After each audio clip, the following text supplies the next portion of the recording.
For years, the Open University has given students another chance to return to education and is often the first step towards a career change. But that option of returning to academia is now in jeopardy. The government has recently announced plans to take £100 million away from students studying for second degrees. The Open University says it'll affect a quarter of its students and some courses could have to be cancelled. Here's our science correspondent, Julian Rush. Over 140,000 students learn with the Open University every year, studying at home and only coming together for occasional tutorials. This, an introduction to the social sciences.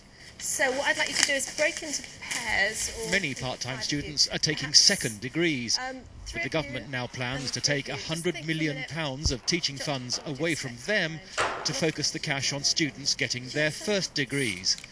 The Open University has calculated it'll lose some £31 million. The number of sub-economic courses will increase by virtue of the disappearance of this funding, and we would very sensibly have to look at which of those we continue and which of those we don't. And there will be some that we don't continue. The proposed cuts will affect around a quarter of the Open University's students. That's some 30,000 people. Many of them are taking second degrees to help them change careers. So cutting their funding seems to be at odds with government policy, which is for the country to have a flexible workforce so Britain can be competitive in the 21st century.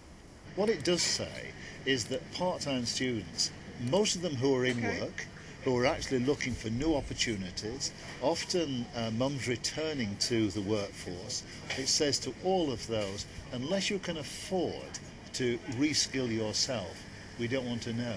That's hardly the message for Britain in the 21st century and a high skills economy. The government says it expects employers to take on more of the costs of teaching second degree students, but that's too simplistic, says the head of Birkbeck, which will lose funds for teaching a third of its students. We have a number of students who will not tell us who their employer is, let alone ask them for funding, because it will be obvious that they're going to move on immediately they've got their degree. So very often people will want to study because they're in a dead-end job in a position where people are not helping them to study more. They will study almost in secret, qualify and move on. At the Open University, they're designing the next generation of software for learning over the internet. The government has a target of 40% of the workforce with degrees by 2020.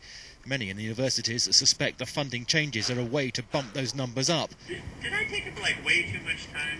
Ministers say the changes will be phased in and selected courses like nursing, social work or teaching will be protected. But the challenge is a workforce educated at the highest levels. We've got to face up to that challenge. Now, we can't do that if in every circumstance we say to people, you've already got one degree, we're going to fund you for a second degree. In some circumstances, if it's a vocational foundation degree, for example, yes, we will support them. But the highest priority are those people who are not yet at first degree level, and I make no apology for saying that's the case.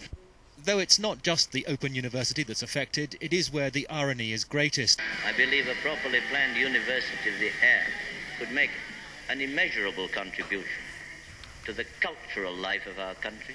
The OU, after all, the brainchild of an earlier Labour government. The P and the S waves from an earthquake travel down through the body of the Earth. Today's Labour ministers insist they have the highest regard for the institution, that this is no funding earthquake. But those who run it believe they're risking much for a relatively small gain.